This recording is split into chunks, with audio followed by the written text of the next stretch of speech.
Vous êtes chez MMA Propagande. Bonjour, car nous sommes le jour. Nous nous retrouvons aujourd'hui pour un petit podcast consacré à l'UFC 302. C'est ça. Et nous sommes en présence de Mounir. Mounir, comment ça va? Ouais, toi, tout va bien? Ça va très bien. Et évidemment, je suis avec mes compères Mystic Matt et Shadowski. Comment ça va, les gars? Impeccable, impeccable. Super. Ok, donc on va traiter la main card de cette UFC. Et on va skipper un combat parce qu'on est comme ça. Voilà. On n'est pas très professionnel. On va se focaliser en premier sur le combat Almeida contre Romanov. Et je laisse la parole à notre invité, Mounir. Pourquoi tu vois Romanov perdre? Almeida contre Romanov, c'est un match-up intéressant dans le sens où c'est deux adeptes de l'appréhension qui vont s'opposer dans une catégorie où ils sont pas censés être réputés pour être dans l'appréhension, à savoir les poids lourds. Et Romanov, il a une carrière un peu, peut-être le mot il va être fort, mais elle est un petit peu frauduleuse sa carrière. Elle est très bizarre. Il a une carrière très très bizarre. En revanche, Almeida, après il est venu en short notice, il me semble, Romanov. C'était pas Euh, à la base. Il y a quand même pas mal de temps parce que de base ça devait être Volkov, il me semble. Et au Ouais, final, mais ça a été fait il y a longtemps. Au final, après ils l'ont rebooké contre Pavlovich, mais je pense qu'il a eu le temps de se préparer. ouais, ok, il a eu le temps de se préparer. Le match-up, il est intéressant parce que on va pas dire que c'est le même style, mais ça s'en rapproche. C'est de l'appréhension contre de l'appréhension. Et on va voir ce que ça va donner. Il est encore dans le top 15, Romanov ou pas? Ouais, il doit vraiment être dans le fond du top 15 en tout cas. Je crois qu'il est numéro 14. Ouais, voilà. Ouais, en fait, pour être honnête, je vois pas qu'est-ce que, à part de l'argent, évidemment, je vois pas qu'est-ce que Almeida a à gagner à faire ce combat en vérité. Je vois pas ce qu'il a à gagner parce que dans les rankings, ça va pas l'avancer tant que ça. Et quoi qu'on dise, Romanov, ça reste dans son domaine de prédilection, ça reste solide. J'ai dit une bêtise, c'est numéro 13. Voilà. Il a gagné une place. Ouais, donc Oui, c'était non, top. parce que Romanov, c'est un mec qui s'est illustré justement pour sa capacité à mettre au sol des mecs qui n'ont jamais essayé de défendre une amenée au sol. Voilà, moi je l'aime pas trop. Je vais pas vous mentir, je l'aime pas trop parce qu'il a volé. Sa carrière, elle est un peu frauduleuse, elle est un peu en dents de scie, mais c'est chelou en fait. Dès qu'on lui met une vraie adversité, le type il disparaît. Il y a plus personne. Il y a qu'à Tant se que souvenir contre Espino. Espino, depuis ce jour-là, je l'aime plus. non, après, je l'ai jamais vraiment aimé parce que j'ai jeté un œil sur son parcours pré-UFC et c'est pas clinquant. Je sais que tu vas me dire Khabib non plus, il n'était pas qu'un avant UFC. Je sais que tu vas me dire la même Comment? J'allais dire ça. chose. Non, Qui mais parle à ma place? on va parler de Makhachev tôt ou tard et Makhachev comme c'était Khabib. Autant que je le dise moi-même. Oui, le parcours pré-UFC est pas étincelant. Là, l'UFC, je suis pas convaincu. Je suis pas convaincu du tout par Romanov. Déjà, son cardio est très bizarre. Il a un round dans les jambes, enfin, dans les jambes, en cardio. Il a un round, pas plus que ça. Et il est très très ouvert. Il est très très ouvert. C'est pas qu'il est maladroit, c'est qu'il est en général, il a trop confiance en ses capacités. Sauf que là, en face de lui, il va se retrouver face à un mec qui est expert, qui est vraiment expert. Almeida, je pense que le profil de Almeida, même tu le mets en light heavyweight ou en middleweight, c'est quelqu'un qui finit dans le top 10 sans problème. Top 10, oui. Oui, oui, non, moi je le pense vraiment. Je ne parle même pas de ses qualités physiques, je parle uniquement de ses qualités techniques. Almeida, il est dans le top 10 sans problème. Romanov, je pense pas qu'il existe dans n'importe quel autre top 10 enfin top 15 que le heavyweight. Ouais, c'est vrai. Je dis mon prono, je dis ce que j'en pense Bon, on ou. va demander à Shadowski, ensuite on fait un petit tour de prono. Allez, Ouais. Shadowski. Pour moi, ils lui ont mis le seul mec qui a moins de cœur que lui, Almeida. Vraiment, ils lui ont mis. Tu vois, Almeida, pour qu'il abandonne, faut que tu défendes ses takedowns pendant un round. Romanov, t'en défends juste un, c'est bon, il give up. Il abandonne, il Tu se met trouves en que boule, il tu se l'as laisse vu faire. abandonner, Almeida? Almeida, ouais, hein, en vrai. Il a eu Moi, un je trouve premier pas. round de fou. Il a eu un premier round de fou, là où il a mené Blades au sol tout le temps. Et après, il a retenté un takedown, il s'est pris 2-3 coups sur le côté de la tête, il a abandonné, il s'est mis, littéralement, il a commencé à attraper. Moi, je trouve pas. Je trouve que c'est un peu dur. Je trouve que je dirais pas qu'il a abandonné. Je dis juste il s'est heurté. Moi, j'ai Un vu un problème. mec, j'ai vu un mec dont, quand le game plan va pas dans son sens, a abandonné. Après, libre à vous de voir ce que vous C'est voulez. pas de l'abandon, c'est qu'il a pas de plan B. Il Ben est oui, ça d'accord, il a pas de plan B. S'il n'arrive pas à mettre au sol le mec, c'est compliqué. Après, il a retenté. Il a retenté. Le problème, c'est que c'était d'une manière inconsidérée. Et Genre, vous, il a réessayé son takedown sur Blade, il s'est largement ouvert et je pense que prendre des coups de Blade, ça doit pas faire plaisir. Ouais.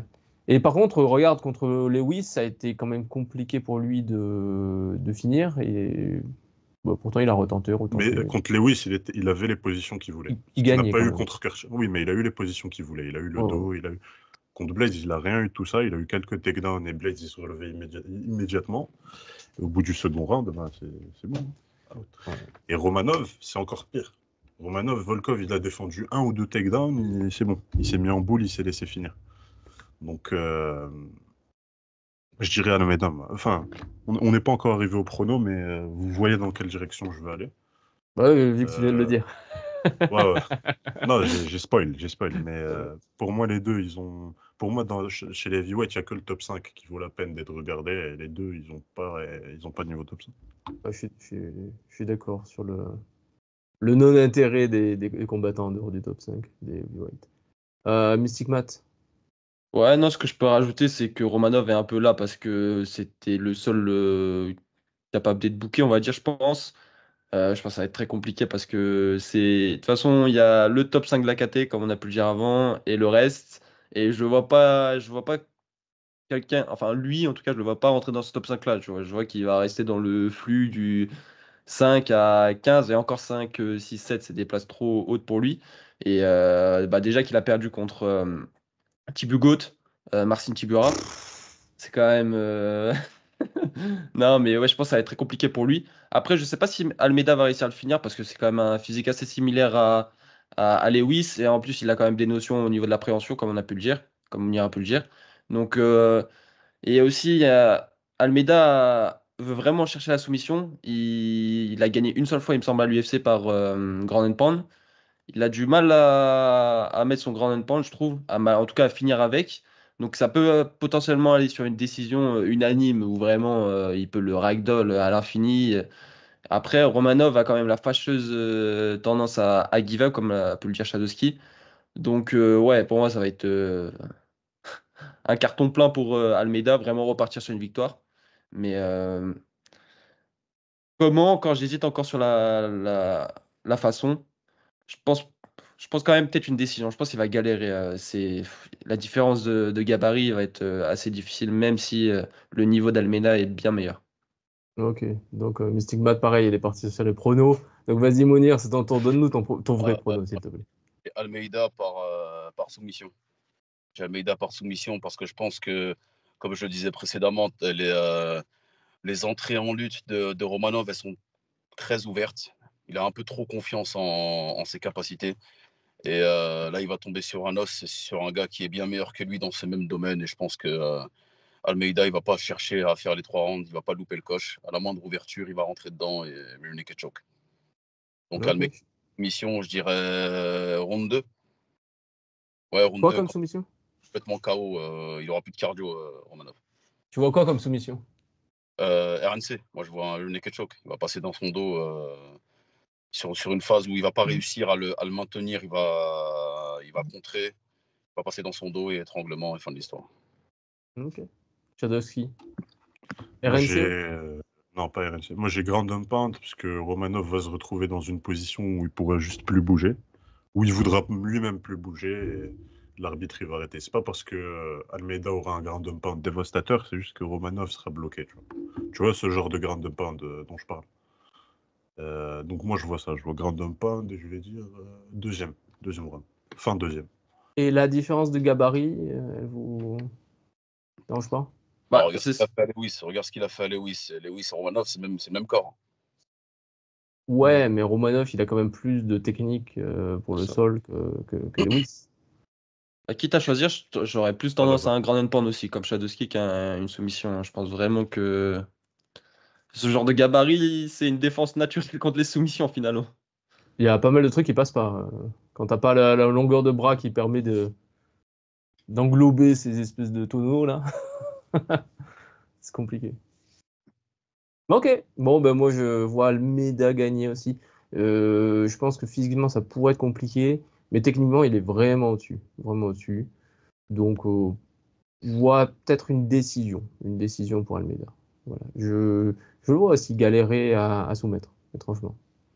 Et je le vois ne pas trop s'ouvrir, sachant qu'il vient de perdre par KO technique. Je le vois essayer de verrouiller le jeu plus qu'autre chose pour essayer de ouais, prendre une décision. Voilà. On passe au combat suivant. Kevin Holland contre le combattant polonais préféré de Matteo, qui va prononcer son nom. Vas-y, nous t'écoutons. Michał Oleksiejczuk. Voilà. Incroyable. Ah, ça, c'est technique. Ok. Donc, bah, justement, Mystic Alors, Matt, on va te laisser commencer si tu veux. Ça a l'air de te tenir à cœur. Ouah, pas plus que ça, mais on va commencer. Après, bon, on peut dire que Hollande est sur 2 défaites. Après, c'était des défaites du coup en welterweight, là où il était classé. Une défaite assez poussive contre JDM, où c'était quand même assez serré. Et une défaite contre Venom Page, où là, vraiment, il a été dépassé, même si c'est pas une ultra jolie performance, je trouve, Zo? de MVP. Ah, En fait, on a vu sur le combat qu'Hollande était, on va dire, dépassé et même, on va dire, enfin, on dirait qu'il voulait pas combattre. Il y a des moments où il était bizarre, on va dire. le mot, Ça se le voyait mot, le mot que tu cherches, c'est frustré. c'est ça, exactement, en fait, c'est ça. Il arrivait à rien faire et du coup, il était, ouais, on dirait qu'il voulait plus être dans la cage à ce moment-là. Vraiment, dès le premier round, ça se voyait qu'il était dépassé. Et et MVP, tu trouves qu'il a pas fait une bonne perf? bah, en fait, c'est justement, il a pas eu trop d'adversité. Je trouve le gars en face voulait pas striker avec lui, on va dire. Ouais, mais pour moi, c'est lui qui l'a Oui, frustré. par contre, C'est il a simplement dominé. qu'il était Oui, c'est son au-dessus style. Oui, oui, partout. c'est sûr. Mais du coup, en tout cas, contre Gary, je pense que ce serait un meilleur combat. Mais ouais. Donc après, du coup, Michał, il a une défaite contre Pereira. Il reste quand même assez solide, comme j'ai pu le dire juste avant. C'est quelqu'un qui a un gros menton et un assez bon cardio quand même. Du coup, sa défaite, on va dire, non, c'est contre Pereira, c'était par soumission, mais c'était via un coup au corps, il me semble, si je dis pas de bêtises. Et après, il a drop un genou et après, Pereira a sauté sous la soumission. Mais c'est quelqu'un de très solide. Et Hollande, c'est pas non plus quelqu'un qui a un énorme KO power. Et surtout que ça sera en middleweight. Donc là, il me remonte. Il fait tout le temps des sursauts de KT. Et je le vois s'imposer quand même parce que techniquement, Hollande est assez fort en striking. Et Michał va, je pense, peiner à ce niveau-là. Et je pense pas que ça va aller au sol. Je pense pas que les deux vont vouloir. Ce serait peut-être une bonne chose pour Michał de faire un game plan en lutte. Mais Hollande est quand même au sol quelqu'un d'opportuniste maintenant, même s'il n'a pas une très bonne lutte. Mais maintenant, bah, il a pu soumettre Michael Chiesa, qui est quelqu'un de extrêmement bon dans ce domaine-là. Donc ça peut être très dangereux à ce niveau-là. Je pense qu'il devrait essayer de striker euh, en mixant un peu avec de la lutte, mais stratégiquement. Et frustré comme elle a fait MVP, mais dans un style différent. Et Ok, du coup, je le vois s'imposer décision unanime de Kevin Holland. d'accord. Shadowski. Ouais, donc moi par rapport à ce combat, je suis un peu mitigé parce que Michał, comme dirait Matteo, il a un bilan, c'est difficile à évaluer parce qu'il a été à la fois en lightweight, à la fois en light heavyweight, pardon, et en middleweight. Et dans les deux catégories, il est plus ou moins en 50-50, tu vois. C'est-à-dire il y a un certain niveau de combattant qui va arriver à battre. Tu vois, je pense que c'est un bon gatekeeper top 25, mais arrivé à un certain niveau, il perd, tu vois, constamment. Et son dernier combat en middleweight, ben, il n'a pas trop eu le temps de s'exprimer parce qu'il a pris le body shot très rapidement et ça, c'est compliqué. On sait que c'est difficile tu vois, de s'en remettre. Mais à la Hollande en middleweight, je trouve qu'il a vraiment une grosse lacune au sol. Enfin, il a de grosses lacunes en lutte et il se fait trop contrôler, je trouve. Tu vois. Et ça, c'est vraiment, voilà quoi, ça me dérange un petit peu. Donc, je sais pas. Honnêtement, c'est un des combats les plus difficiles à pronostiquer de cette carte. Mais les deux doivent se relancer, parce qu'ils sortent tous les deux d'une défaite. Je pense que je vais aller avec très peu de confiance sur Oleksiejczuk à la décision, avec du contrôle au sol, des trucs un peu basiques. Mais vraiment, c'est mon prono le moins, dont je suis le moins certain des 15 combats. Tu vois. Ok. Mounir. Mounir. Alors, pense de cette opposition, c'est que En théorie, on a affaire à un duel de strikers, mais dans les faits, je pense pas qu'on aura ça dans le réel. Michał, il a parfaitement conscience de la supériorité en striking sur lui, que ce soit en termes techniques ou en termes de vitesse d'exécution. Je pense qu'il va miser sur un game plan lutte et je vais rejoindre Shadowski sur son prono. Je pense que Michał peut arracher une décision à Hollande. Surtout qu'il revient d'une humiliation, faut parler français. Hein. Il revient d'une humiliation et je pense que Hollande aura à cœur d'effacer ce qui s'est passé le précédent combat. Il sera pas prudent. Je pense qu'il sera pas prudent et que de cette imprudence, les entrées en lutte vont être là et Michał, ça fait bizarre de dire Michał va réussir à le contrôler pendant au moins 2 rounds. Pendant au moins 2 rounds, surtout qu'on n'oublie pas l'avantage physique, étant donné que c'est un ancien light heavyweight, l'avantage physique qu'il aura sur Kevin Holland. Donc je pense que je vois bien un 29-28. Un 29-28 pour Michał. C'est culotté, entre guillemets, ça va à l'encontre des bookmakers, mais le scénario que je suis en train de vous énoncer, il peut tout à fait se produire. Et c'est ce que je pense. Ouais, moi je suis d'accord. Je trouve que vraiment le combat il est dur à lire. Mais il y a le truc que je comprends pas, moi, c'est l'état d'esprit de Hollande. Je comprends rien à ce qui se passe dans sa tête. On ne sait pas s'il veut combattre, s'il veut pas combattre, s'il s'entraîne pas. Il a un talent certain en striking, par exemple. Un mec, Sûr. il a pas de carrière, il a 0 plan de carrière. Il prend ce qu'on lui donne. Il s'en fout. Ouais. Bah, il veut l'argent, quoi. Il combat Ouais, que voilà. pour l'argent. Ça c'est sûr, ça c'est sûr. Mais des fois il prend sa retraite, et puis des fois il revient. Et ouais, je comprends pas. Donc ouais, c'est dur de dire, c'est dur de dire. Tu sais pas comment il a pris la défaite, la dernière défaite. Si ça se trouve, tu dis il aura à cœur, mais si ça se trouve dans sa tête, il se dit ouais, mais MVP, genre il voulait pas jouer le jeu quoi, il faisait que fuir. Tu vois, il y a des mecs qui sont comme ça. Ils sont là, ils vont trouver des excuses, des trucs pour expliquer qu'en fait ils n'ont pas vraiment perdu, que c'est un docteur stoppage, tout ça. Et donc on sait pas comment il va revenir. Mais voilà, sur le talent pur, on va dire, je mettrais plutôt Hollande devant, pareil, serré, parce qu'en fait, je sais pas du tout ce qui va se passer. Je sais pas si Michał va, va arriver avec un game plan lutte. Il se pourrait qu'il le fasse pas du tout. Tu vois, pareil, je suis pas certain du fight IQ de l'autre. Je suis pas certain que ce soit qu'il ait tout ça dans sa palette et qu'il soit capable de changer à chaque fois. Pas certain. Donc moi, je mettrais plutôt Hollande à la décision, un truc serré, où juste ça va se démarquer légèrement sur les phases de striking. Tu sais, je pense qu'il va y avoir du clinch, il va y avoir des trucs comme ça. Je sais pas. Hein? Bof. Donc voilà, moi je dirais plutôt Hollande à la décision et je vais faire un prono à la Shadowski, il aime bien faire ça. Je vais même pronostiquer une split. Parce que je vois bien Hollande gagner par split et ensuite perdre par split. Voilà. Ok, c'est bon, tout le monde a dit son avis? On passe aux choses sérieuses?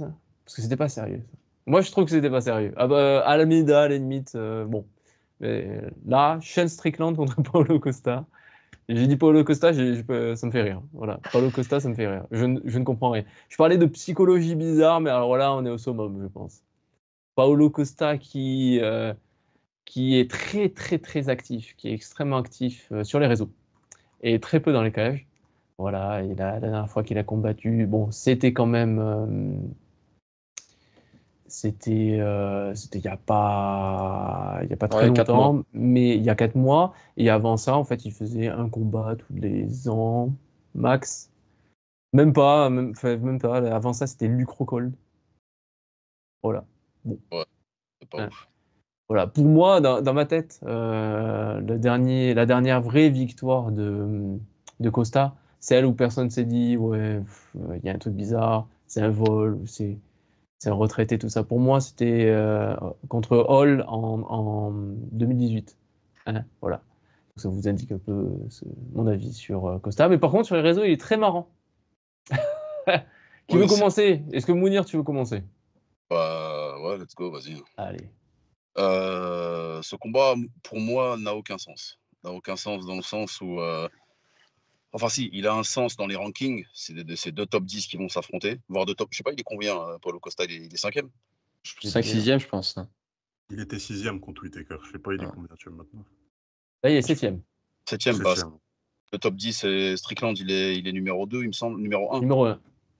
D'ailleurs, voilà, ça, c'est quelque chose que je ne comprends pas. Le premier qui. Bon, après, Poirier a bien pris BSD, donc ça reste compréhensible. Mais Ouais, Rabib a bien pris Yaquinta.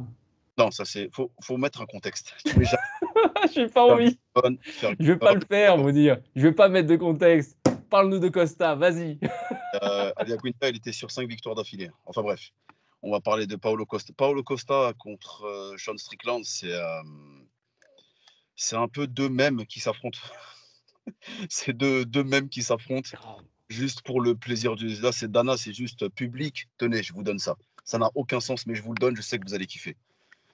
Et quand on rentre dans le match-up, c'est très intéressant. C'est très, très intéressant. Le match-up, il est grave intéressant. On a deux strikers. On a deux strikers qui excellent chacun dans un domaine du striking. Costa, c'est un énorme kicker. Et Strickland, c'est un énorme boxeur. Qui va s'imposer là-dedans? Qui peut donner un prono objectif en disant je te donne une liste d'éléments probants pour te dire lui va gagner par rapport à l'autre. Ce combat-là, contrairement à Shadowski, ce qu'il disait au préalable, moi c'est ce combat-là que j'arrive pas à pronostiquer, j'arrive pas. Parce qu'en termes de cardio, les deux ils ont du cardio. On se rappelle de Costa contre Vettori, il a fait un 5 rounds dans le plus grand des calmes. Attention, c'était pas dans la même Oui, catégorie. pas la même catégorie, je suis d'accord, c'était en Sans 93. cutting. 93 sans cutting, oui, ça c'est un argument, c'est vrai que c'est un argument. Après, sur le match-up en soi, je pense que ça va aller à la décision. Je vois pas l'un éteindre l'autre. C'est en plus 103 rounds, il me semble, c'est pas en 5. Il me semble que c'est en 5, non? 5. Ah oui, ils veulent qui c'est. T'es sûr? Dana, ils veulent qui Je c'est. crois qu'ils ont fait ouais, 5 rounds. 5 rounds. Ouais, je pense que si c'est en 5 rounds, justement, là, mon prono, il vient de basculer de l'autre côté. Il vient de basculer de l'autre côté. En 5 rounds, je pense que de par son expérience, sa plus grande expérience dans ce format-là, je pense que Strickland va s'imposer à la décision. Ok.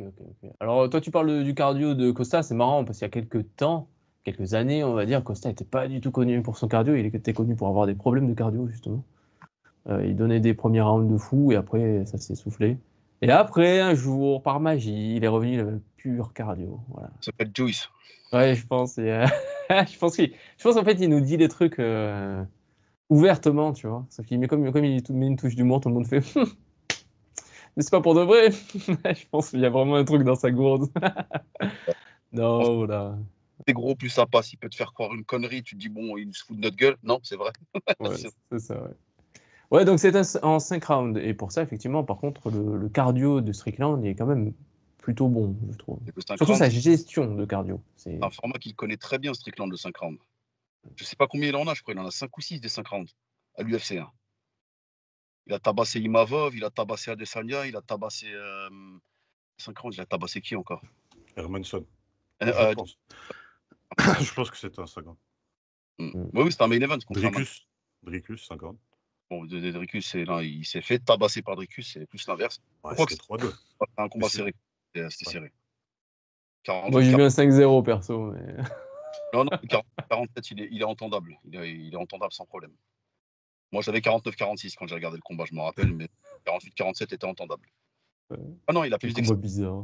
Dans ce format-là, le format 5 rounds, contrairement à Costa, il a un peu plus d'expérience dans ce format, tout simplement. Et même quand tu regardes leur parcours dans le MMA en général, Strickland, c'est le triple d'expérience de Costa quasiment. Donc, je pense que Strickland, il en a vu d'autres. Hein. Puis on va pas se mentir, Strickland, il a vu des choses, mais il a aussi gagné. Alors que Costa, à chaque fois qu'il y a eu un palier un peu intéressant, à chaque fois qu'il a fallu qu'il prouve, il n'a pas prouvé. En considération que Strickland, il est chez lui. Ouais. Donc, Shadowski, ouais, pardon, vas-y. Décision. Ok. Redis ton pronom. Strickland, décision. Ah, ok, ça marche. Shadowski. Ouais, alors moi, par rapport à Costa, j'ai eu l'impression que la com de l'UFC et que les fans, ils le décrivaient comme un mec, tu sais, une machine à KO, qui a des mains en pierre et tout, à l'époque. Tu vois. Et plus il avance dans sa carrière, plus on se rend compte que sa vraie force, c'est les kicks, tu vois. Vraiment, la variété de kicks, la puissance qu'il arrive à mettre derrière ses kicks, c'est vraiment ça la force de Costa. Et la vitesse. Et la vitesse, ouais. La vitesse pour setup. C'est-à-dire que tu ne le vois pas venir. Ça, c'est Exact. impressionnant. Exactement. Et aussi les body shots, ça aussi c'est une des forces de Costa que je trouve chez lui. Et je trouve que ça pourrait être utile contre Strickland pour faire baisser sa garde. On sait que Strickland a une garde assez haute, Finichel, tout ça. Euh, les high kicks, par rapport aux high kicks, vu que je parlais des kicks, les high kicks, on a vu que ça a marché dans une certaine mesure pour Duplessis contre Strickland. Mais la différence entre les high kicks de Strickland et les high kicks de Costa, c'est que Strickland, il vient les cacher derrière des combos, tu sais, avec les poings. Alors que Costa, il les balance comme ça. Il finit pas ses combos avec des high kicks comme peut le faire un Duplessis. Et je pense que Strickland va s'y attendre. Au high kick de Costa, il va être prudent par rapport à ça. En plus, il a vu Whittaker se faire cueillir à plusieurs reprises, dont celle dont on se souvient, c'est au premier round, spinning wheel kick. Il a deux doigts de se faire finir. Il est sauvé par le gong. Ceci étant dit, je pense que Strickland va faire du Strickland, c'est-à-dire qu'il va avancer sur Costa. Et Costa, un Costa reculant, ça m'inspire rien de bon, honnêtement. Un Costa qui recule pendant 5 rounds. Il peut Ouais. pas développer en reculant. Exactement. Donc, moi, honnêtement, je vois un jab fest de Strickland bien boring, bien 49-46, éventuellement 48-47, mais j'irai plus sur un 49-46. Et ça sera mon prono. Strickland décision 4-1. Ça marche. Mystique. En fait, sur les armes fortes de Costa, c'est surtout ses coups au corps, comme il a pu le dire Tchaikovsky, et surtout son low kick, que je pense qu'il faudrait qu'il utilise les deux pour faire descendre justement les déplacements de Strickland qui sont. En fait, le mec, pour qu'il arrête de te suivre, faut lui saper les jambes. Donc faire ça et, euh, et descendre son cardio, vu que ça sera sur un 5 rounds, avec des coups au corps, sachant qu'il les du coup défend moins bien vu qu'il défend surtout la tête. Ça serait le game plan que je ferais. Après, bon, J'ai une question. Comment tu fais pour le kicker? Regarde, pour les low kicks. Parce que c'est ce qu'a essayé de faire Adesanya. Il a checké quasiment tous les low kicks. Il check super c'est bien. vrai. C'est récent. Enfin, contre Adesanya, il a fait l'adaptation. C'est vrai. Après, concrètement, je pense qu'il y aura forcément des timings. Il peut pas tout défendre. Il peut pas défendre le high kick, le low kick. Donc, va falloir setup Pour au bon moi, moment. Surtout que ça part vite quand même. ce qu'il a choisi de faire, c'est de laisser les middle. Les coups au corps, ils sont moins protégés. Mais personne n'attaque au corps. Mais c'est ça. Tout le monde attaque la tête et les jambes. Mais les jambes, ils checkent C'est la super À, bien. Pyrénées? part- à part Pereira. Il est en marche Ouais. avant. Ça risque de pas être le cas. Ouais. À Ouais. part Pereira, Pereira il a bien travaillé au corps, mais Pereira, il boxe en reculant. Enfin, Ouais. il a la meilleure boxe en reculant de toute la KT. C'est pas Ouais. difficile, mais c'est celui qui boxe le mieux en reculant, je trouve. Et c'est celui pour qui ça a marché, tu vois. Low kick, body shot. Après Strickland, il a baissé sa garde, il s'est pris un crochet gauche. Pour moi, Ouais. la seule ouverture que je vois sur Strickland en striking, c'est les body shots. C'est le seul truc que je vois. Si tu travailles pas à body shot, ça va être vraiment compliqué. Pardon, Mystic Match, je t'ai coupé. Vas-y, reprends. Non, après, je pense que Strickland va faire énormément mal avec son jab, avec la différence d'allonge. Costa, c'est un T-Rex, hein, franchement, il va en prendre. Après, les deux sont très solides. Niveau menton, ça tient. Après, aussi, quand même, Strickland a du mal sur les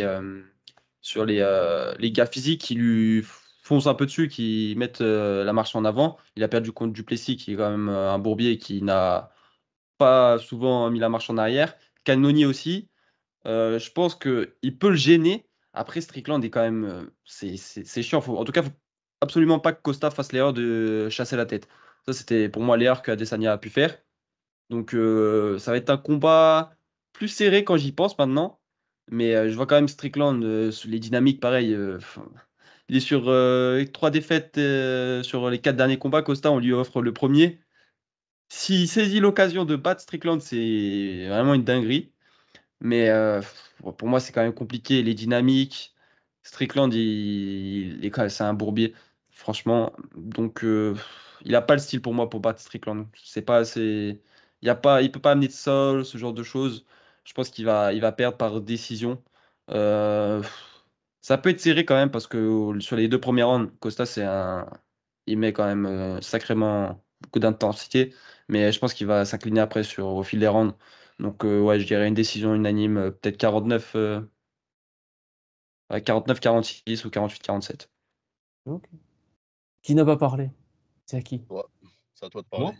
C'est à moi de Ouais. parler. Donc moi, je reprends des éléments qui ont été dits dans cette analyse, et là, je suis assez d'accord avec certains trucs. Strickland, c'est une excellente protection de son visage, beaucoup de mouvements de buste, beaucoup de mouvements de tête, et puis ses mains toujours hautes. Donc, l'hypothèse du high kick qui sort de nulle part et qui le touche, j'y crois pas trop. Je pense que ça va être compliqué à mettre. Et c'est dommage parce que Costa, s'il a réussi à faire ça au Whittaker, c'est vraiment qu'il doit être surprenant, quoi. Euh, et Whittaker, c'est l'antithèse de Strickland, finalement. C'est un mec avec les mains basses, qui joue tout sur les déplacements, beaucoup de in and out, et, ouais, et sur la vitesse. Strickland, je le vois vraiment arriver tout droit, comme d'habitude, se protéger. Costa, il va vouloir faire des trucs, il va être obligé de reculer, parce que tout le monde recule face à Strickland. Je pense qu'il va essayer de kicker les jambes, ça va pas fonctionner. Je suis pas sûr que Costa ait le fight IQ pour essayer pour faire un game plan à base de body shot. Je n'y crois pas. Je crois que niveau allonge, il va se faire jabber avant de pouvoir rentrer en anglaise. Je pense qu'il doit bien travailler les coups au corps en anglaise. Costa, il doit bien les mettre. Ça, je l'ai déjà vu faire. Il a l'air de vraiment les travailler. Mais il pourra pas rentrer à distance. Si Pereira il a reculé contre Strickland, là, il va reculer lui aussi, hein. Il y a Ouais, aucune... ouais, il va sortir de la cage là. Donc non, je vois vraiment pas Costa arriver à faire quelque chose en striking contre Strickland, honnêtement. Et voilà, je pense que la différence d'allonge fait tout. Les kicks, ils suffiront pas. Et je pense que c'est un mauvais match-up pour Costa. Je pense que stylistiquement, c'est un mauvais match-up. La lutte, pourquoi pas? Costa pourrait essayer d'amener au sol. Ah, Mais... Strickland, il est Pardon? très solide en lutte, hein. Ben, c'est ça le truc, c'est que Strickland, il se débrouille bien. Costa, par contre, je le trouve très bon au sol.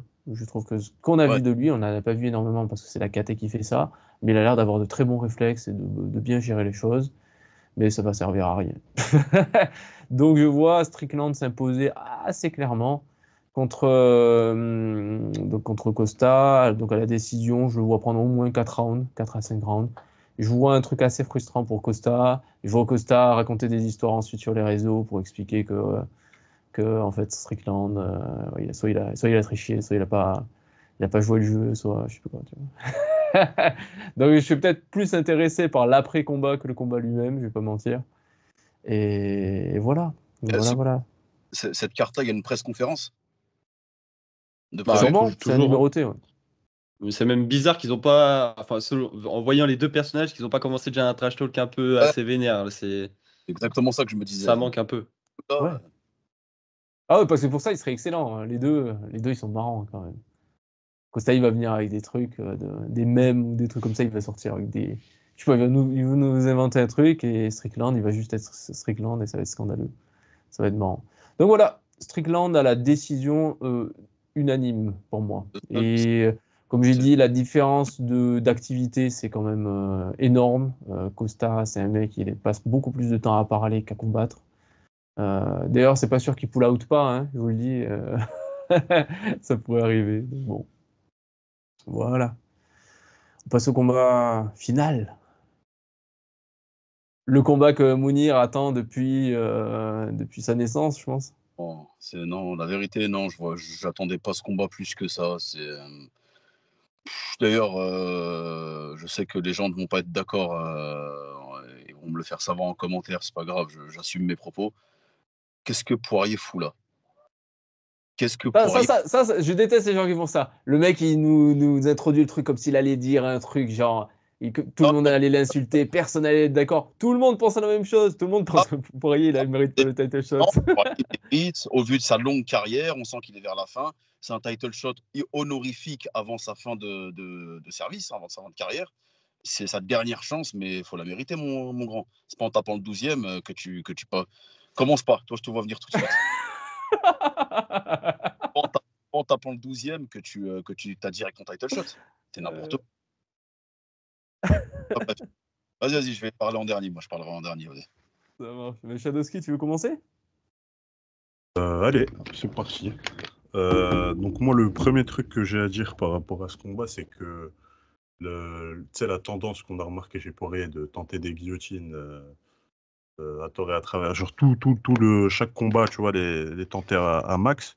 Je pense que c'est dû à une blessure à la hanche qu'il a eu avant le combat contre Hooker. Tu vois, avant le combat contre Hooker, il se blesse à la hanche, il se fait opérer, il revient. Et depuis, j'ai constaté un problème de mobilité, tu vois, au niveau des hanches, qui fait qu'il peut plus défendre les double legs, il peut plus. Ça devient trop compliqué pour lui de défendre les takedowns. Et du coup, il se retrouve à tenter des guillotines. Chaque combat, on tentait des tonnes, tu vois.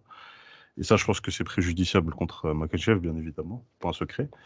J'ai vu des gens pronostiquer Makhachev par Von Flue après une guillotine, tu vois, Von Flue. Ça, je suis pas très convaincu par ce prono. Même si ça pourrait arriver, on sait que Makhachev est très fort on top, tu vois, il peut te soumettre. Et Drew Dober, il l'a soumis par bras-tête sans même avoir passé en side control, tu vois. Donc il a quand même une certaine force, tu vois, au sol. Je trouve également que Makhachev a énormément progressé en striking depuis Adriano Martins. Et je trouve qu'il a compris qu'en Oui. fait, il a compris qu'il n'était pas bon pour avancer, que c'était un contreur. Et ça, je trouve que c'est très pragmatique de sa part, tu vois, comme constat. Tu le vois plus trop avancer, il recule et il a du succès en contre. On l'a vu contre Volkanovski, beaucoup de succès contre Oliveira aussi. La séquence où il suit Oliveira au sol après l'avoir droppé, c'est un contre. Donc je pense il a enfin compris que c'était un contreur. Et ça va lui être très bénéfique, je pense, pour ce combat et la suite de sa carrière. Autre chose, bah, je pense que j'ai fait. Vous m'entendez? Ouais, Ah, ok, ouais. Désolé, mon écran il s'est coupé. Euh, c'est ça. Globalement, je vois Makhachev. Bah, comme tout le monde, je pense, je vois Makhachev dans les 2 premiers rounds. Au deuxième, par RNC. Après une tentative de guillotine de Poirier, je pense que ça va faire un peu un scénario à la BSD. D'ailleurs, je pense que les fans de BSD ont du regret à avoir parce que j'ai revu le combat hier et il y a une séquence au second round là où Poirier tente une guillotine. Il sonne brièvement BSD. Et il tente, enfin non, ouais, c'est ça, il sonne BSD, ensuite il tente une guillotine au lieu de continuer en striking. Et au final, la guillotine ne marche pas et t'as BSD qui se retrouve en full mount, genre en montée sur Poirier, une position ultra dangereuse. Et je pense qu'il aurait pu finir, tu vois. Il ouais, aurait pu mais finir. même premier round, il aurait pu finir, mais il était Non, mais cramé. au deuxième round, la position qu'il a, elle est archi dominante. Je sais. Vraiment, il est en full mount. Ensuite, t'as Poirier qui essaie de relever, il lui offre son coup. Genre vraiment ça contre Makhachev, ça va pas le faire. Vraiment, je vois Makhachev, je vois Poirier tenter une guillotine, se retrouver avec Makhachev sur lui, soit en full mount, soit en half guard, et je le vois offrir son coup à Makhachev et se faire soumettre au deuxième round. Ok. Ça va être mon prono. Ça va, non. Et je suis très confiant. C'est étonnant. Du coup, franchement, comme a pu le dire Mounir avant, c'est un concours de circonstances qui fait que son title shot de ce style-là, pour moi, il n'est pas méritant à ça. C'est, comme il a dit, pas en battant le 12e que tu peux avoir une chance pour le titre, mais bon, il a fait que les prétendants qui étaient au-dessus de lui ont perdu ou n'ont pas voulu prendre le combat comme Tsaroukian. Donc, Tu penses que, par exemple, Connor aurait mérité plus le title shot? non, mais honnêtement, pour moi, il y avait personne qui mérite plus que Tsaroukian actuellement, sauf que bah, il fait que il a combattu un mois avant. Donc, Ah, moi, euh, autre nom que Tsaroukian. qui? Moi, j'aurais aimé voir Holloway. Mais- Après ce Ouais, qu'il a fait à Geji, numéro 2 de la KT, moi, on m'aurait annoncé Holloway Makhachev, j'aurais pas été étonné. ça- ouais, en fait, ce qui est chiant, c'est que il a un match-up contre Topuria où il peut quand même, enfin, il a ses chances et enfin, ce serait bête. Enfin, je le vois pas gagner contre Makhachev. Ouais, mais Donc, attends, personne ne le utilise. voyait gagner contre Gaethje non Oui, plus. non, Donc, mais, non, mais là, effectivement, si j'étais l'UFC, peut-être que je profiterais du spectacle qu'il a donné et de cette espèce de truc de fou là. Je lui dirais, vas-y, prends qui tu veux. ouais, mais qu'est-ce qui Prends empêche Ngannou, vas-y. qu'il essaye Imaginons, il reprend la ceinture en featherweight et il tente double jump. C'est encore plus joli. Après, c'est sûr que. Mm, mm. Après, ouais, après, sinon, sur le combat, ça a quand même été le petit point qui peut gêner Makhachev, c'est que Poirier est un gaucher, et quand on se rappelle que le KO qu'il a pris, c'était contre un gaucher. Il y a aussi, par contre, ce qui est bien, Makhachev sur les gauchers, c'est comme contre Dober, ses amener au sol, c'est très facile pour lui, il descend ultra rapidement. Euh, Vraiment, ce qui va être compliqué pour Poirier, c'est que il est tellement solide défensivement en striking et au sol, impossible qu'il inquiète Makhachev. Il est tellement complet, Makhachev, c'est vraiment, je pense, comme TFS a pu le dire déjà plusieurs fois, c'est le champion le plus difficile à détrôner actuellement à l'UFC. Euh, c'est vraiment, en fait, s'il veut s'exposer à striker, euh, il va, il va, il va prendre une défense, enfin un takedown. Et s'il est trop attentiste, Makhachev va dérouler au final. Et aussi, il va prendre une marche avant de Makhachev. Et s'il se retrouve contre la cage, Makhachev en clinch va faire des trucs de judo, il va l'amener au sol, ça va être un bourbier aussi. Donc il est dans un entre-deux qui va être très compliqué à gérer. C'est pour ça que je le vois pas gagner. Franchement, ça va être très compliqué pour lui. Euh, Franchement, je le vois perdre par soumission au deuxième round, soit sur un étranglement arrière ou un bras-tête. Il est possible que sur une amenée au sol où le bloc, Makhachev le bloc, passe la garde et se retrouve au-dessus de lui. Et je pense soit il se retournera rapidement et là, direct, Makhachev sautera sur l'étranglement arrière, ou alors il essaye de défendre et il va partir sur un bras-tête comme il a pu le faire notamment contre Oliveira. Mais ouais, je pense que c'est très très compliqué. Franchement, c'est pas un combat que j'aurais voulu voir. Honnêtement, c'est pour moi, il y a un trop gros écart de niveau. S'il fait l'upset, c'est vraiment une dinguerie. Mais là, techniquement et tout, il y a un niveau d'écart. Je vois pas d'upset à ce niveau-là, en tout cas. Ok, c'est l'heure. C'est l'heure. Mounir, c'est à toi. Hmm. Bah, juste dans le Parce que match-up. je dis ça pour les gens qui ne sauraient pas, mais Mounir attendait ce moment-là depuis 18 mois. Il était là, oh là là, je vais pouvoir défendre Makhachev. Oh là là, je vais pouvoir dire, je vais Déjà, pouvoir exprimer tout mon amour que j'ai pour lui. c'est pas de l'amour, c'est juste de la logique. On dit toujours style makes fight et ça n'a jamais été aussi vrai que dans ce combat-là. On a une opposition typique striker-grappler. On est d'accord. Une Ouais. opposition typique. Sauf qu'on a un grappleur qui est un peu plus Ouais, complexe. voilà. Et gaucher contre gaucher, j'ai entendu, je crois que c'est Mystic Matt qui en parlait, ou oui, c'est Mystic Matt qui en Mm. parlait. Gaucher contre gaucher, c'est un problème en striking. Alors qu'en préhension, c'est un avantage. Parce que la jambe avant, elle est à disposition. En fait, faut se placer, faut faire une projection mentale dans sa tête, voir un gaucher contre un gaucher. Ils ont tous les deux la jambe droite devant. Pour choper la jambe avant, ça va être assez simple pour Islam, je pense. Tu brouilles les pistes en striking, tu descends, t'emmènes au sol. Et une fois au sol, qu'est-ce que Poirier peut faire contre Islam Makhachev? Une guillotine. Et finir Ouais, en full Elle est mount. jamais passée, hein. Il a jamais eu de soumission par Ah guillotine. Non, non, mais c'est non. littéralement son seul game plan. voilà, c'est son game plan, c'est guillotine, ouais, mais Ah non, guillotine, il ne passera pas. un type qui est entraîné à se manger des guillotines et à pas les contrer, Non, mais mais à les. même face à des gens qui sont pas entraînés, il fait rien. Je veux dire, moi j'appelle ça la guillotine du désespoir. Tu vois, c'est vraiment, tu places la guillotine quand tu sais plus quoi faire. Il a rien. Poirier, il a rien en striking, en grappling, il a rien. Qu'est-ce qu'il a à proposer Qu'est-ce qu'il a à proposer de probant contre Islam Makhachev? Rien. Tu regardes ces 10, mais je regarde même pas les 5, hein. Ces 10 précédents combats, il n'y a rien. Il peut rien proposer il peut proposer des sweeps. Il a tenté des sweeps contre Khabib au 242. Quand le bodylock est bien verrouillé, Khabib, ça lui a fait ni chaud ni froid, il l'a gardé sans problème.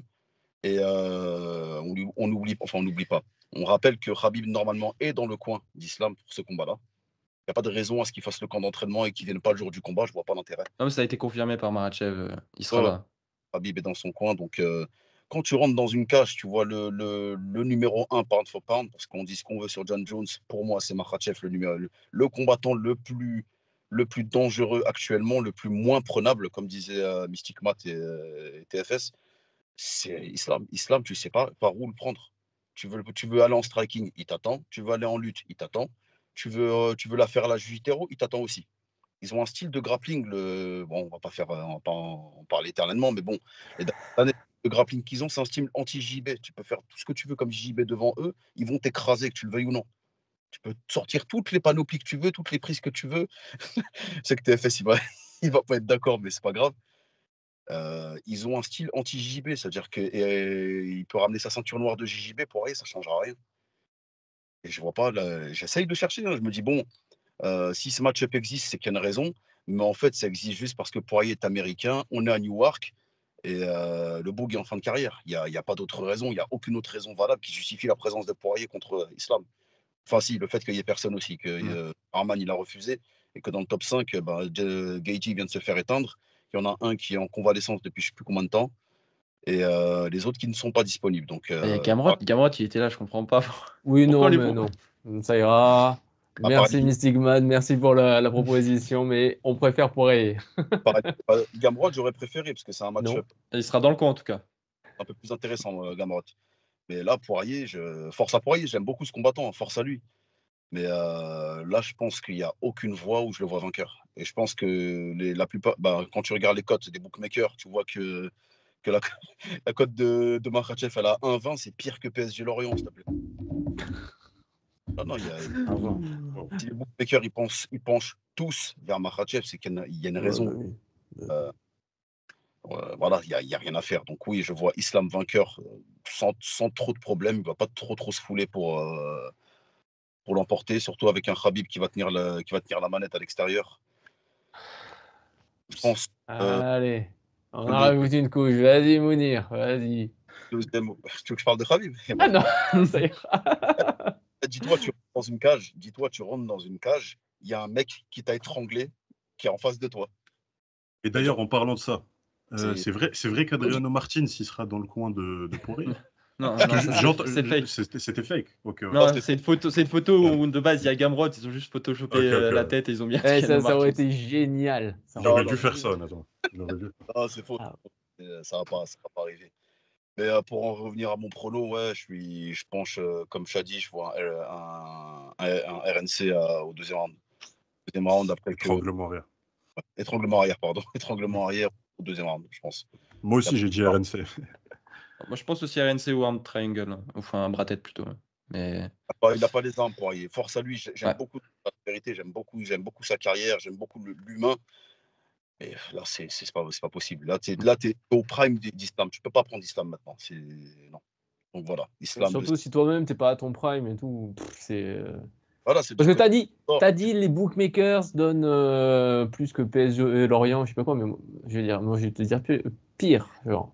Moi j'aimerais que Makhachev perde. J'aimerais qu'il se fasse humilier, tu vois, qu'il perde comme ça. Ça.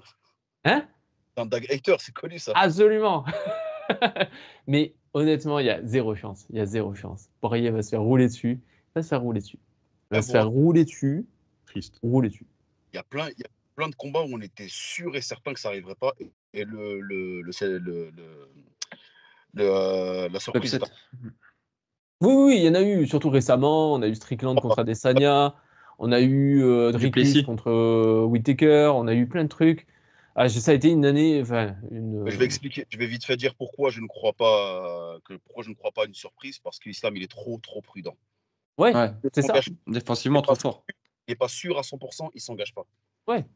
Le truc, c'est ça, c'est ce que j'allais te dire, c'est que, ok, dans ces upsets-là qu'on a vus, il y avait quand même quelque chose de stylistique, tu vois. C'est que, par exemple, Gaethje contre Loé, ben, ok, moi je voyais vraiment Gaethje gagner. Mais d'un côté, Gaethje qui prend des coups, c'est possible. Ouais. Gaethje qui se met là, qui veut faire la bagarre, c'est possible. Gaethje qui se fait avoir, ok, c'est possible. Alors que Makhachev, il va pas rester pour faire la bagarre. Il va pas faire hooker. Il va pas se mettre là, puis contre la cage et puis accepter d'échanger. C'est pas son truc. C'est le combattant de l'UFC qui prend le moins de coups. Oh, allez, vas-y, on recommence. Non, c'est avec Oumar. ces- Récemment, ces c'est Oumar, je crois. statistiques. Mais c'est les deux, quoi. Voilà, c'est le même. C'est la même école. C'est la T'es en même train de dire école. que c'est les mêmes. Eh, bravo. Eh, bravo. Donc voilà, moi ce que je pense, c'est que non, Poirier il a aucune chance, vraiment. Je pense que c'est juste que il doit vendre plutôt pas mal. En plus, il doit y avoir une histoire, parce que s'il y a Poirier, effectivement, s'il y a Khabib dans le coin, il peut y avoir des trucs à faire pour pour les vidéos promotionnelles et tout. Donc voilà, ça, il y a un truc. Je pense vraiment que c'était le combat qui pouvait vendre le plus, à part peut-être Holloway. Holloway, là, je pense qu'il a fait tellement de bruit que ça aurait vendu. Mais à part ça, c'était le combat qui vendait le plus et c'est la seule raison pour laquelle ils lui ont donné. Aussi parce que il se prestigieux, Poirier, tu vois son palmarès, bah, si tu rajoutes ça au palmarès de Makhachev, ça peut le faire, quoi. Ça fait une défense qui vaut quelque chose. Mais là, Poirier, il est plus du tout dans son prime. Je vois pas comme toi. Je vois pas Hein comme toi. Un peu comme un Mayweather quand il a pris Manny. Ouais, Je vois un peu comme ça. C'est un cheval en fin de course. Ça y est, ouais, il c'est est ça. en prime. Il est plus dans son prime. Je le vois un Comme peu ça, comme tu peux dire que tu as pris Manny. le nom, tu as le nom dans ton palmarès, c'est cool. Ouais. Mais voilà, on sait, Khabib, il a vraiment pris à son prime. Vraiment, Khabib, il a pris au moment où Poirier était le plus dangereux. Mais là, Makhachev, non. Et Makhachev, non seulement il est complet, ça vous l'avez dit, en plus il a un style défensif, en plus il a un style de contreur face à un mec qui avance et qui s'ouvre souvent, et qui s'ouvre pour provoquer la bagarre, tu vois. Mais en plus, bah, enfin, stylistiquement, je trouve que c'est une catastrophe pour Poirier. Euh, euh, Poirier, en plus, il est quand même vulnérable au kick, on l'a vu. On l'a vu d'ailleurs, que ce soit les low kicks, il en a pris, il a souffert quand même, même avant de casser le tibia de Conor, il en a quand même reçu un paquet. Il en a pris à la tête contre Geji. Les Bon, genoux, Makhachev, il a de bons genoux, En Oliveira. clinch. Clinch, il est En dangereux. clinch, ça va être terrible, hein. Oliveira, il l'a tabassé avec Si les ça genoux. arrive en clinch, Poirier va mourir, hein. donc voilà, Vraiment. moi je vois vraiment en fait que des raisons qui font que Poirier va perdre. On a parlé de son sol, évidemment, Makhachev est meilleur que Poirier au sol, mais il n'y a pas que ça. Oh. Si à chaque fois Makhachev se retrouve dans des positions où il arrive à annuler le jeu des Jiu-Jitsu, c'est pas juste à cause de son sol, c'est aussi à cause de sa lutte. Il se débrouille pour, avec sa lutte, toujours se retrouver dans des positions qui l'arrangent, toujours dans Lutte des judo, positions ouais. quand même très dominantes. Et voilà. Vous voyez, il va tenter sa guillotine, il va se dire ah, j'ai failli l'avoir, comme il se dit à chaque fois. J'ai failli verrouiller la guillotine, ce qu'il ne fait jamais, il ne fera jamais, je pense. Donc voilà. Je vois vraiment Makhachev lui rouler dessus, une performance à sens unique. Je vois sûrement un finish par soumission, ce serait le plus simple. Et je vais même vous dire que Poirier se prenne des coups debout, ça me surprendrait pas du tout. Voilà, je vois une soumission round 2. Et par contre, je vous le dis, si Poirier est un Makhachev, si ça arrive, tu vois, si, je sais pas, il sort un truc, je sais pas quoi, j'arrive même pas à imaginer un truc, mais pourquoi pas. Mais alors je vous dis, je fais le reste des podcasts, le reste des podcasts jusqu'à la fin de l'année, je les fais en chemise hawaïenne. Je trouve un truc, je sais pas ce que je fais, mais je le fais, parce que ça deviendrait mon combattant préféré all time, je pense. Ça va pas arriver. Un dag. Voilà, c'est grave. C'est C'est c'est ce qui me triste fait en me vrai. lever le matin, vous dire. Ça serait triste en vrai que Poirier perde. Ça lui ferait un 0/3 dans les combats pour le titre. C'est un peu le Utah Jazz dans les années 90 contre Jordan, tu vois. À chaque Non fois, ils se sont mais cassés les dents. Poirier va perdre, et c'est ça, en fait, on s'en souviendra comme un mec. Ok, il était fort, mais ça n'a jamais été le champion. Ah, Il y en a toujours des comme ça, Un le loser. deuxième de la KT. t'as des grappleurs élites, il n'existe plus. C'est ça qu'on va retenir. C'est que les Ouais. trois là, c'est trois grappleurs d'élite. Et même, attention, hein, même les combats où il a brillé, même les combats où il a donné des guerres, parce que c'est surtout pour ça qu'on le retient, Poirier. Hmm. Ok, il fait des perfs, mais c'est surtout parce qu'il fait des guerres, on voit qu'il a du cœur, il fait le spectacle, c'est ça qu'on aime. Ouais, ouais. Il y a très peu de combats où il a été ultra dominant de A à Z et où il s'est pas pris un moment des coups, des dégâts et tout. Et même dans les combats où il a le plus brillé, bah, c'était contre des boxeurs en anglaise. C'est-à-dire que c'était pas des, enfin, ou du moins des gens qui ont utilisé ce moyen-là qui ont utilisé l'anglaise comme game plan. Et là, ne serait-ce que les kicks, ça va déranger, quoi. Ça va changer beaucoup de choses. Je Ouais. vois, je vois aucun monde où il gagne. Moi, je pense Sauf que que- Gaethje, il aurait eu plus de chance contre Makhachev. Ouais, je pense aussi. J'aurais pas prono Gaethje, mais je pense que stylistiquement, il aurait eu Mm, plus de chance. Je pense aussi. je suis d'accord.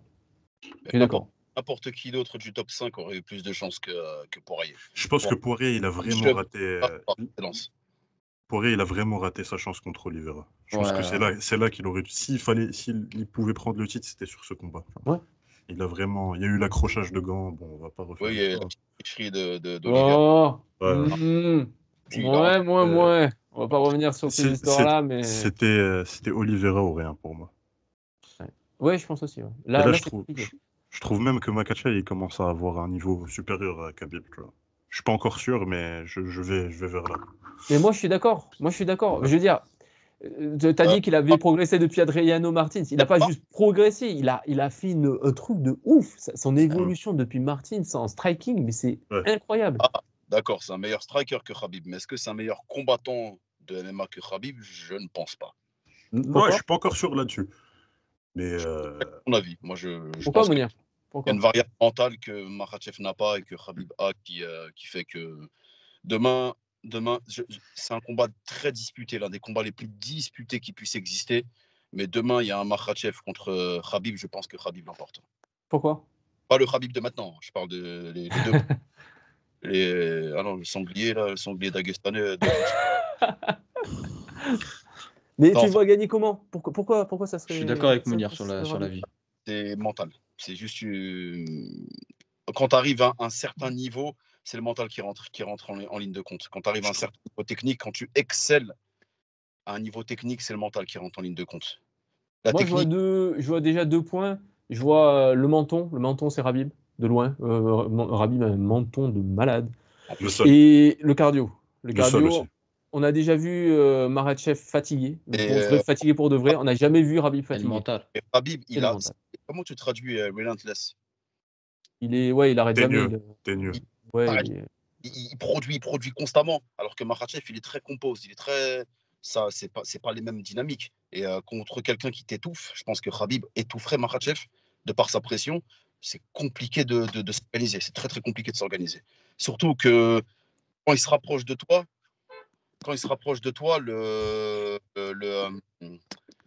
comment dirais-je, quand tu es à distance de préhension, bah, tu peux plus évoluer en striking. Et dans cette distance-là, Khabib est meilleur. ouais. Non, mais c'est sûr. En plus, Makhachev, il ferait qu'à réagir à ce que fait Rabib en permanence, je pense. Bon. Ok. Bon, bah, c'était la preview de l'UFC 302. C'était Makhachev contre Poirier. Voilà. Ben, ça m'a fait plaisir de parler avec vous. Ça faisait longtemps. Ouais, Faudrait ça qu'on fait. fasse ça plus souvent. Ouais. Ouais. Non, c'était Ah, sympa. je pense qu'il y a un UFC où Khamzat va combattre, va falloir ramener Fares. Ouais, je pense aussi. Il y a des gens qu'il faut ramener là. Ah, là, c'est important. Ok, ben merci à tous d'avoir écouté jusque-là. Ça fait plaisir de vous retrouver. N'oubliez pas de vous abonner si ce n'est pas fait. N'oubliez pas de vous abonner si vous aimez la barbe bien taillée de Mounir. Voilà. Euh, mettez un like et on se retrouve pour la prochaine fois. Ce sera peut-être un podcast aussi. On ne sait pas. Yes. Une Je interview? sais pas. We don't know, we don't know. Ah bah il y a des petits trucs qui se préparent, je peux Il y a pas en des dire trucs. plus. Allez, ciao à tous. Ouais. Ciao Mounir et merci d'être passé. Ah, non. Et salut les gars. Ciao. Ouf. Allez.